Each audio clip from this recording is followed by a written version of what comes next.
Hey guys, I'm going to show you two simple ways to do feeding braids. So I'm going to do a smaller braid, and I'm going to braid down with her natural hair about 4 times. And once I start braiding down, I'm going to start with my less dominant hand is braided to the right, and then I'm going to add my dominant hand. I'm going to grab the hair and I'm going to fold over the hair, and I'm going to use half to braid down. And then when I braid down, I'm going to use that other loose piece and bring it in. And then I'm going to braid down some more. I'm stopping on that side. I'm getting my dominant hand. I'm getting the hair. I'm taking half of the hair and I'm braiding it into her natural hair. And once I end up on that right side, I take the hair down and I continue braiding. So I do like 3 or 4 braids in between. Then I add the cancaline hair. Half, pinch it in, make sure that other loose piece is out the way. Now once I get back to the right side, I'm going to grab that loose hair and put it in. I think I use about 4 pieces of hair right there. When you're braiding on the side like that, you don't need a lot of pieces unless you want it really, really long. And then I'm just going to braid all the way down. I'm not adding any more hair. And that is one of the ways. And I noticed, I'm going to show you the next technique. Instead of adding the hair and then braiding down, then adding hair, I feel like if you want a thicker and you want to see that defined small to big braid, if you really want to see that, the next technique is for you.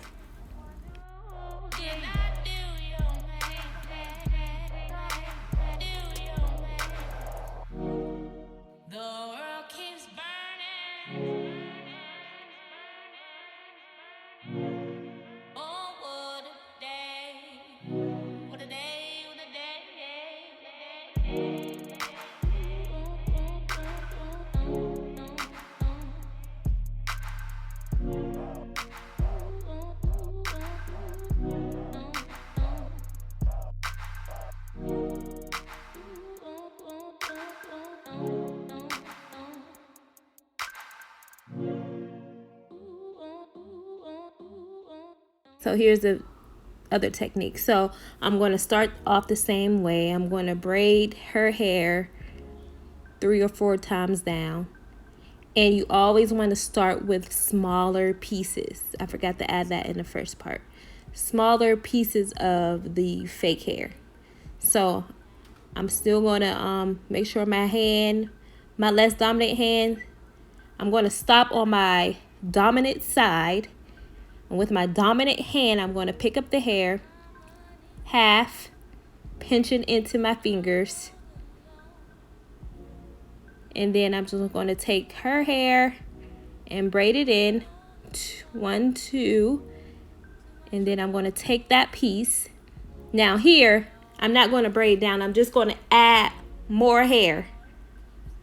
When I fold that loose piece down, now it's time to add more hair instead of braiding all the way down. This is how you get that defined small to large braid. See, I'm going to braid down, add that loose piece right there, and then just bring that loose piece down. And here, sometimes I have to grip it right so I can't add the hair, but every time add the hair. Once you bring that loose piece down, you bring it together, add the hair. But my fingers have to feel comfortable. So if you're like that, make sure you just program your mind to bring it down, and then add the hair right here every time you bring that down. And that is going to be the difference in how your braid looks. These braids don't look the best because I'm just really practicing my technique, and I thank this beauty for letting me practice in her hair all the time. So when you are practicing, make sure you focus on what you want to do. Like, I'm not focused on how neat they look. I'm just focused on the technique of adding the hair, and then once I start practicing and practicing more, I will worry about the gripping of the hair. So and how to style the hair before, well, how you prep the hair before you actually do the braids. So because there is a way that you prep. So I didn't prep her hair, but I just started to braid her hair because I wanted to focus on feeding in the hair to get a specific type of braid. This video is for beginner braiders, people who don't know how to braid or who's wanting to learn. So I hope you learned something. I try to do my best to teach you guys, and I'm learning in the process as well. So this is fun for me. I thank you guys for watching. If you like what you saw, please share this video, and if you haven't subscribed yet, go ahead and subscribe. And I thank you for watching, and have a great day. I'll see you in my next video.